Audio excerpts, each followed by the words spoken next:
Hey YouTubers, it's Lisandro. One of the most common questions that I get asked is how I make your drawings look so realistic. And to tell the truth, there isn't really a big secret. Apart from the techniques that I use, the most important aspect to adding realism to my drawings is my understanding of whatever I'm drawing. In other videos, you will often hear me say that you should first study whatever you will be drawing before you actually pick up the pencil. That is the biggest advice I can give you if you want to improve your drawings. The reason I say this is because the more you know about what you are drawing, the more detail you can add. Details and realism go hand in hand. The more detail you add, the more realistic your drawing will look. A technique can only take you so far if you don't understand what you're drawing. Okay, let's test this out. I'm pretty sure we all know what a tiger looks like, and by me just mentioning it now, you can probably already picture it in your head. But can you draw a realistic tiger from just the picture you have in your head? Give it a try. Picture the tiger looking straight at you and draw it that way. Try it as realistic as the image you have in your head. Pause the video and come back when you're done. Even though you know what a tiger looks like, you're drawing it based on limited information. Now take a look at this picture.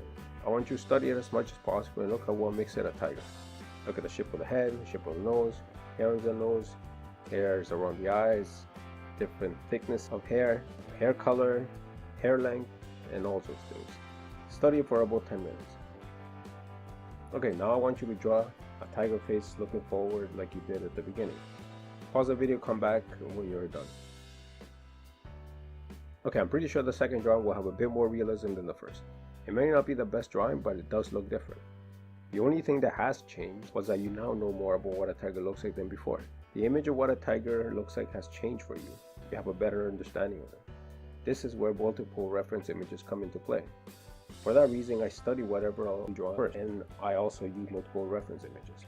Most people stick to using one reference image and just copy whatever the image shows. But by doing this, you're limiting your drawing. Let's say you have a reference image that shows a tiger in a beautiful pose, but it's not the best quality picture. This doesn't mean the picture is not good. It only means that you will need your knowledge of what a tiger looks like to fill in the details that are not shown in the photograph. A camera can only capture what the lens is able to see, but you have the advantage of adding more details beyond what the camera sees. Believe it or not, I have used images of house cats to draw tigers, lions, and other big cats. Why? Well, they have similar features that I can use in my big cat drawings. I have also used pictures of dogs to draw wolves. My point is that the more you know about what you are drawing, the easier it will be filling these missing details that are not shown in your reference image, and in turn will give your drawing much more realism.